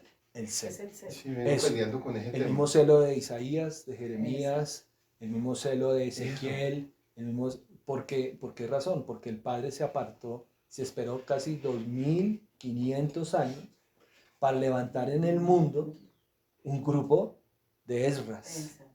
de Nehemías, de Zorobabel, de Isaías, Y de es muy Ezequiel. pequeño, ¿no? Y es muy pequeño, es muy pequeño. 49 Lo que pasa es De- que el don de discernir es que pueden enseñar la misma escritura, Pero No. pero hay algo que falta y que se está perdiendo en los maestros de Torah, y es discernir y tener celo entre lo santo y lo profano. porque ellos se sientan en Se lugares sientan a darle solamente doctrina en la escritura, a los rebeldes y a la gente pero que... no se sientan a corregir el pecado. Sí. Entonces hay una gran diferencia entre enseñar bien y otra cosa que ama al alma y corrige el pecado para que el alma no se condene. Entonces ellos se centraron más en enseñar bien, pero no discernir los espíritus dentro del lugar. Entonces La gente dice, ellos son buenos. ellos son buenos porque Ellos no son buenos. corrigen. Claro, porque, mire, El pastor a Es usted que- lo ama mientras que no lo corrige. y, Ese es el punto ese de es- los maestros de YouTube. y- que lo que y es está algo pasando. tremendo. Los ¿Quién corrige que YouTube? tenemos el Nadie. privilegio de enseñar, Bien, yo no sé. sabemos de antemano, y esto es algo que hay que hablarlo muy abiertamente. Claro, ya El que enseña la escritura tiene la capacidad de enseñarla como se le dé el deseo. sí, es Y verdad. es más fácil. Claro. En YouTube cualquiera puede Conocer la enseñar. escritura, pervertir un capítulo es muy sencillo. Sí. Colocar y acomodarla a mi parecer o al parecer de una religión es muy sencillo. ¿Qué es lo difícil? Por eso la escritura dice que no muchos se hagan maestros, porque mayor condenación acarrean. Y eso es una línea de verdad muy delgada, delgadita. En cualquier momento el maestro da un paso Sí, y está enseñando mentiras, está enseñando su vanidad, está enseñando su parecer, y por eso hay que pedirle al Padre que nos ayude. sí, porque esa Porque- es la mayor batalla en este tiempo que creo yo que tenemos. Claro, mi Padre. Por Es eso una ese batalla celo. que tenemos. Por eso Lo que cuando pasa uno es escucha, que lo que dice el Roa es que muchos se han ido a lugares, por ejemplo, a hacer tevilá y ni siquiera conocen la condición de esa oveja. Ay, sí. Entonces van abriendo lugares, van colocando a como locos cualquiera, haciendo van cosas. ungiendo a cualquiera. Y por ejemplo, hoy en día se ha levantado mucho el espíritu de poder, de querer estar de pastoreo. Pero no es el pastoreo de amor por la oveja, sino No pastoreo el, por no el título. pastoreo del Mesías, Sí, no es el claro. pastoreo del Sino Mesías. quieren es un título. ¿Sí? Entonces es muy fácil. La raíz de Hebrea se ha convertido en una cuna de rebeldes Pues apartados. tomó más fuerza que el mismo, Ha que el mismo tomado más cristianismo. poder tomó porque más la fuerza que el gente mismo cristianismo. que no los dejaron ser pastor en el cristianismo se van a las sendas antiguas Y ahí para que los encuentran la nombren posición. pastores. Sí, Entonces, sí. muchos de los que han salido no han salido por convicción de que la Torah se les ha revelado, sino porque quieren abrir un lugar y quieren que lo llamen pastor. Sí, Entonces, sí, sí. eso está haciendo mucho daño porque el rebelde busca siempre un título. Y títulos que al final no son puestos por el Eterno.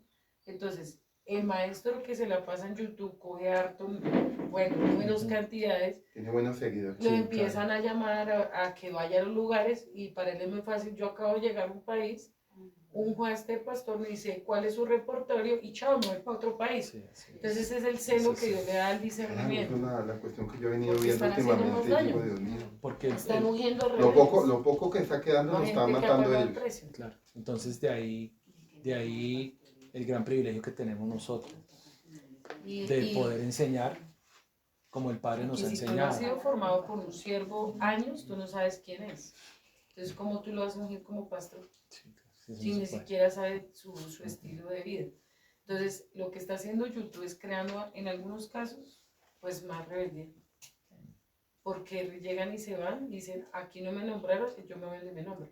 eso es Y así. pues el ciego espiritual dice, si usted sabe harto, tiene un grupo de 5 personas, nombrémoslo pastor. Y ya. Por eso los primeros que se devolvieron fueron los príncipes de Yehudá y Benjamín, los sacerdotes y los levitas, Se suponía que se suponía que ellos habían pasado el dolor de todo el pueblo de 70 años esclavos, pero fueron los que primero se levantaron a obedecer la orden de cultos. Pregunta, ¿era plan de Elohim que las tribus exiliadas volvieran a edificar casa de Yahweh? no, No, nunca. Nunca fue ese. que ellos mismos fueran O sea, esa morada ya. El plan del Padre jamás fue que ellos devolvieran a Jerusalén a edificar un templo. el plan del Padre, ¿cuál era? Que nosotros seamos ese templo. Que ellos se devolvieran y dejaran la injusticia social, que ellos se devolvieran y dejaran los cultos paganos, la idolatría, que ellos se santificaran, se purificaran, Una tienda, porque más que un lugar es una tienda. para que volvieran su alma al Padre. El Padre jamás quiso que aún el retorno, por eso es que eso no dio resultado. Por eso en el año 70 volvió a ser destruido. Ahora, Me surge una pregunta legítima. señor, Y entonces, el papel de Nehemías, Él Y el sí papel fue- de Zorobabel. él sí fue puesto para eso. pero Nehemías reconstruyó pues las murallas. Eso. sí me pasa, o sea, yo le pedí mucha, Sí, porque es que Que eso me me lleva uno ayude. a pensar, porque ha sido contado claro, Zorobabel, Ezra y Nehemías como hombres de Dios. exacto. Y yo no lo quiero dudar, No, eso, yo no lo quiero dudar, ¿sí? Pero Zorobabel era hijo de Salatiel, gobernador de Judá, ¿sí? Y él fue el que se levantó y tomó la vocería y el liderazgo para ir a reconstruir el templo. suponía que él era el que tenía que restaurar era la presencia. Y no, una cosa él es un restruyó. templo y otra cosa es la Y presencia. él restruyó, ayudó a reconstruir, o él fue el que lideró la reconstrucción del templo. Que esa sea la voluntad de Yahweh o no sea la voluntad de Yahweh. Por lo que hemos estudiado hasta aquí en el verso 7, no era la voluntad de Yahweh. Él la sí pregunta. tenía que restaurar la presencia. Claro, claro, y de pronto más adelante Zorobabel, cuando el padre le dice que no es con fuerza ni con ejército, Sí. sino con el Ruá de Sí, Yahweh, eso. y él restaura la adoración en el altar, bueno, entonces fue contado, ¿sí? Pero eso no No asegura ni justifica que lo que hizo en cuanto a la reconstrucción del templo era la voluntad de Yahweh. Y lo más tremendo es que pues no tenemos escritos en la mano que nos diga, venga, ¿lo hizo bien o lo hizo mal? Uno, ¿qué haríamos nosotros para poder nosotros decir, bueno, ¿y qué pasó con lo que hizo Nehemías? Sí, exacto, Ezra, ese con es lo que mi hizo punto. Zorobabel. Entonces, ahí tenemos que ir a ahondar en los siguientes años. 400. Los resultados, 400 el año. Los resultados hablan del trabajo que se hizo. Claro, mi paz. Entonces, No, sí, claro. entonces ahí uno mira lo que pasó con la revuelta de los macabeos sobre el 115, Sí, eso, 150. un desorden. Eso fue un desorden tremendo porque llegó y se levantaron, pero miren que siempre todo giró en torno Ah, al templo. Y la revuelta de Macabea fue porque sacrificaron cerdos en el altar del templo y entonces y hasta sacrificaron su vida por el templo, por volver a restaurar la presencia de Dios en el templo, pero no se habla de restaurar la presencia del Padre no, eso en no, el alma. eso es lo que menos se trata. En el alma, ¿sí? O sea, no estoy de ninguna manera diciendo que ellos no hayan cumplido con el papel que el Padre les dio. Porque cualquiera puede Pensar, es una línea Sí. delgada y peligrosa. bastante. Porque dicen, no, entonces Zorobabel, entonces Erra no hicieron. No, pero la voluntad del Padre no era esa, según lo que dice la Escritura. Ahora, en el verso 7, dice que, y aquí es otra cosa tremenda, en el verso 7 dice que el rey Curo sacó los utensilios de la casa de Yahweh que Nabucodonosor había sacado de Jerusalén y los había puesto en la casa de sus dioses. Vamos a analizar eso. Dice que el rey Curus dice que liberó. Ese término está mal traducido. Realmente lo que hizo fue arrojarlos afuera. El término es yatzá. Ese término liberar es yatzá. Y yatzá es coger algo y botarlos afuera. Los utensilios. Hablemos de los utensilios. En el libro de Éxodo 25:8 y 25:22 habla que habla que Moshe santificó los utensilios. Pero esos utensilios eran del Mishkan, del santuario. Pero estuve leyendo, analizando, buscando en qué parte de la escritura, en Primera de Reyes, Segunda de Reyes, Primera de Crónicas, Segunda, se hablará de que Salomón con sus sacerdotes santificaron los utensilios del templo. Y no está. No eran esos. No los santificaron. Y estaban al servicio del templo. Aparece una porción en la escritura en Primera de Reyes 7:51 donde él dice que cogió todos los utensilios que hizo de oro, de plata y los metió en las arcas de David su padre. Eso es lo que dice la escritura. Pero que haya hecho un ceremonial como lo hizo Moshe, donde santificó con el aceite, que santificó los utensilios del servicio, no aparece para el caso del templo. Entonces ahí surge una pregunta. Entonces, todo lo que hizo Salomón y todo ese esplendor era para de verdad santificar era para el servicio del templo, o era para el esplendor. Yo pensaría que la vanidad del mismo lo llevó a esas cosas. Sí. La misma vanidad. Entonces, bíblicamente no lo encontré y yo les invito a que buscar en qué parte de la escritura habla que Salomón santificó los utensilios. No habla de santificar. Habla de que los hizo. De que los hizo y los puso. Y los puso. Y que llegó y los metió en un lugar. Pero no habla de que los santificó ni los purificó para el servicio en el templo. Entonces es importante eso. No lo hizo. ¿Buscó por todo lado? Sí. Sí, porque no faltará. Sí, no falta, no. Por ahí salga algo y... No, yo bueno. Yo busqué. Sí. Pero sí me encontré Primera de Reyes 7:51, ¿sí? Para que Sí, dice, ahora, todos los utensilios permanecieron. Pongan atención a esto. Recuerden lo que hizo Curus en el verso 7. Dice que sacó fuera los utensilios de la casa de Yahweh y se los dio, que Nabucodonosor había sacado de Jerusalén y los había puesto en su templo. O sea que esos utensilios duraron en el templo Sagila, o sea, donde se adoraba a Marduk. ¿Cuánto duraron? 70 años esos utensilios. ¿Qué se practicaba en el culto, en el templo de Sagila, en Babilonia? Cultos esotéricos, interpretación de símbolos, rituales, conexión con magia y astrología. Y Marduk era conocido como Bel, lo adoraban como Bel, y se atribuye a Marduk la creación del universo, o sea, Dios Marduk, creador del universo. Y todo eso se hacía como un culto pagano en el templo de Sagila, donde estaban los utensilios de la casa de Yahweh. O sea que esos utensilios, si vamos a Shemot del santuario, esos utensilios, ¿cómo estarían después de 70 años con ese culto pagano? ¿Podrían servir para un culto santo? Entonces miren que aparte de eso, Ya los habían pactado. lo ha pactado. Entonces lo que hizo Kurdus es decirle, tome, aquí le entrego todo que esto ya está pactado y paganizado, métalo a su templo. Métalo a su Y templo. Yahweh no comparte su gloria con nadie, él mismo lo dice. Entonces, mira las intenciones de Kurdus.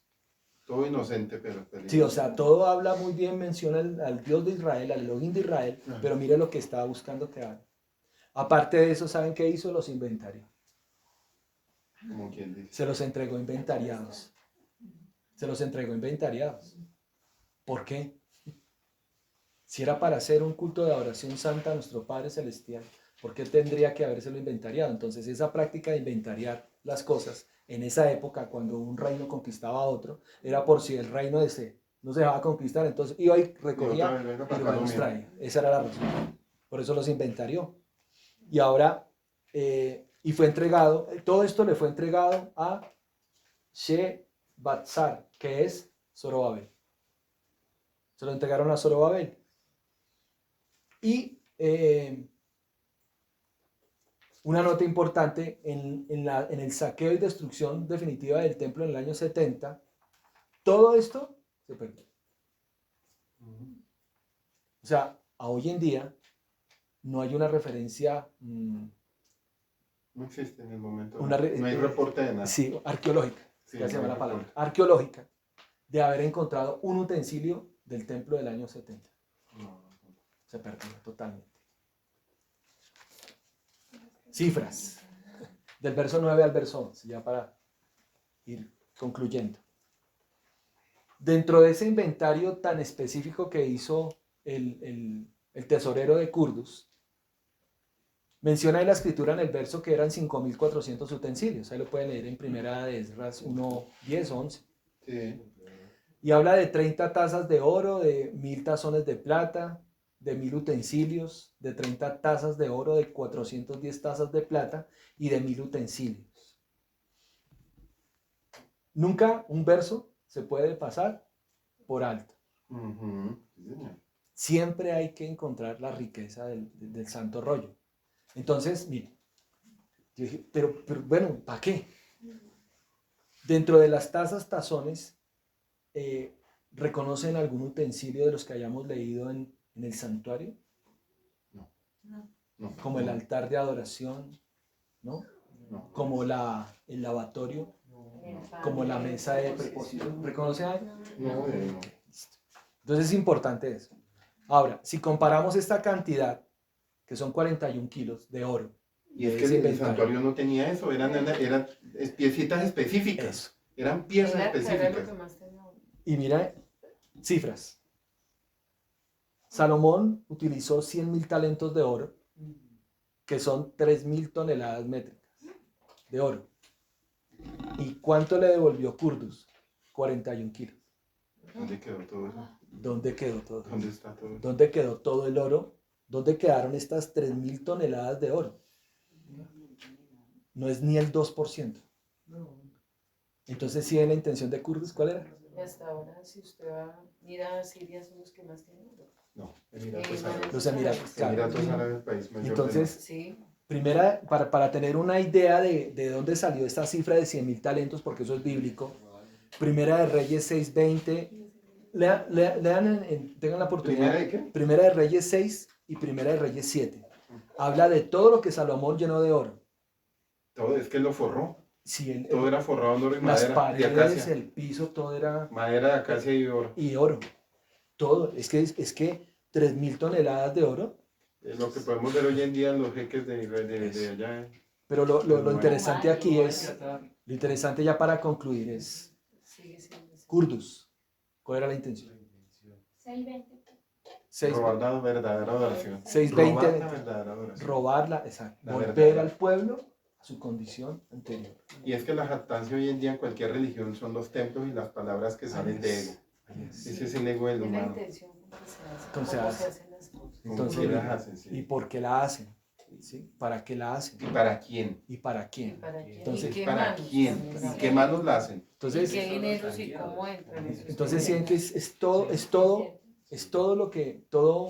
es todo un panorama que tenemos que estar muy vigilantes, especialmente los que tenemos el privilegio de la verdad, para no ni comer entero, ni dejarnos llevar, y ni sobre todo llevar a un pueblo, y lo que más preocupante de todo es llevar una generación. Porque lo que les enseñemos a nuestros niños de la verdad será para ellos verdad. Entonces, la escritura aquí lo que hace es desenmascarar una mala intención de un rey pagano, de un conquistador pagano, que no tuvo ninguna relación con el Padre y que lo que hizo fue llevar a Israel, utilizando la buena voluntad de hombres de Dios, como Zorobabel, como Ezra y como Nehemías, a la comisión unida. Eso puede generar debates. ¿Sabes? Eso puede generar debates. Harto. Porque van a decir entonces cómo esos hombres inspirados por el Espíritu. ¿Por qué hombres inspirados por el Espíritu se pueden dejar arrastrar de una Que Padre manera nos- tal? Sí. Que el Padre nos ayude. ¿O qué pasó? ¿Qué pasó? Entonces, ¿qué pasó? Lo que pasó fue que se encargaron de reconstruir el templo que jamás el Padre quiso que construyeran, y no se encargaron de restaurar la adoración a Yahweh. Nunca se hizo eso. Nunca se hizo. No, nunca se hizo. Ahora, lo que hizo Ezra, más adelante lo va a enseñar, fue restaurar el rollo, el volver a la escritura, y eso es hermoso. Pero lo restauró en los levitas y en los sacerdotes que venían paganizados de Babilonia. O sea, ¿qué hizo? Hizo algo hermoso, Pero que se fue- le salió de las manos con el tiempo. pero se lo puso acá, Sí, no se lo puso en el alma. sí. Si Ezra hubiera puesto la escritura en el alma de esos sacerdotes, Uf. los hubiera sacado del sacerdocio levita y los hubiera metido en el sacerdocio de Melquisedec. Por eso la tarea de Jeremías fue, he aquí vienen días, dice Yahweh, que pondré.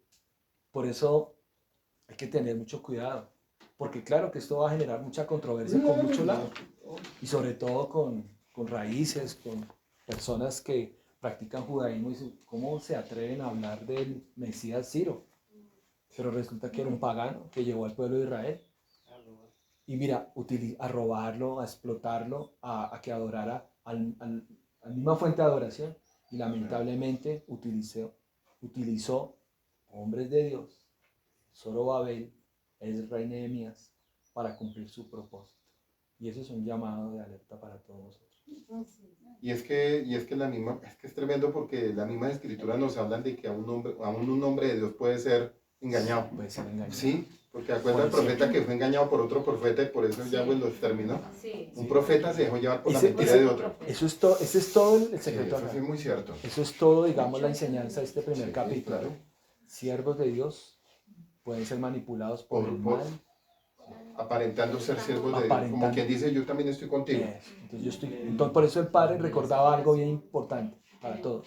Recordaba algo tremendo. Recordaba lo que dice Devarim 7. De evitar las mezclas.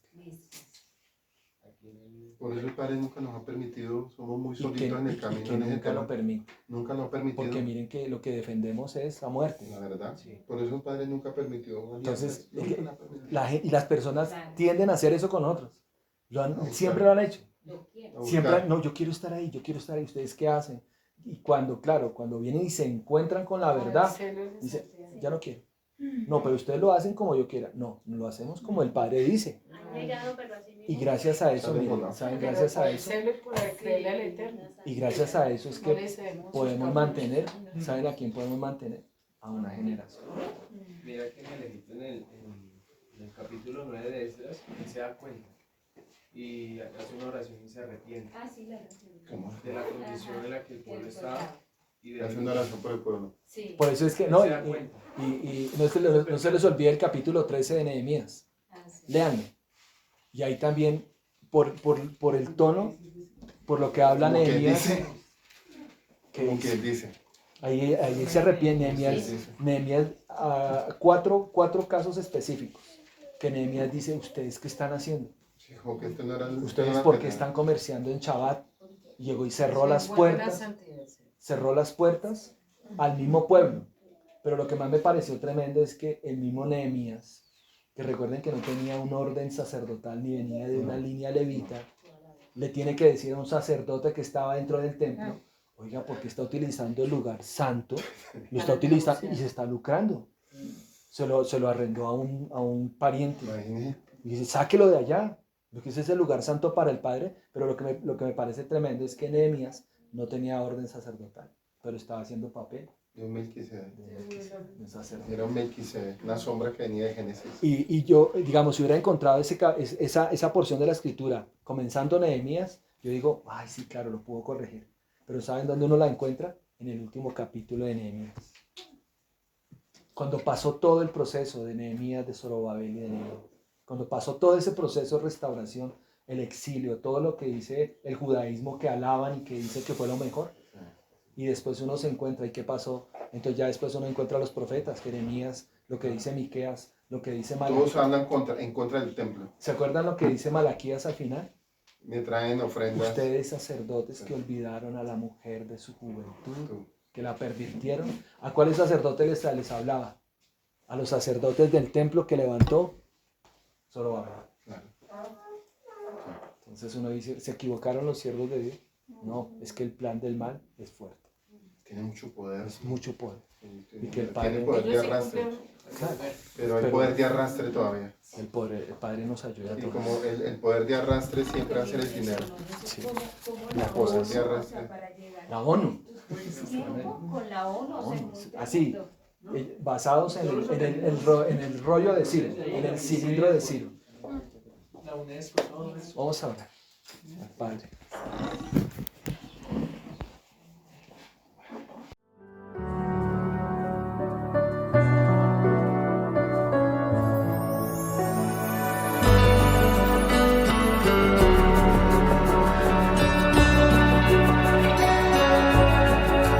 No obstante, he aquí, vienen días, dice el Señor, cuando no se dirá, vive Dios quien hizo subir a los hijos de Israel de la tierra de Egipto.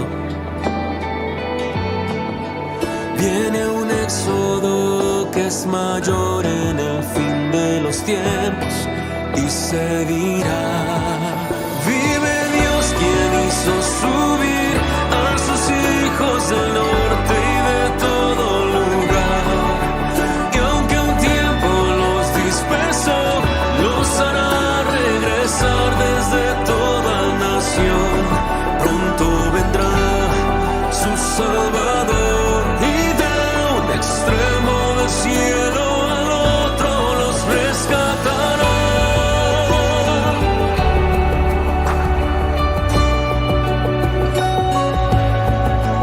No obstante, he aquí, vienen días, dice el Señor, cuando no se dirá: vive Dios quien hizo subir a los hijos de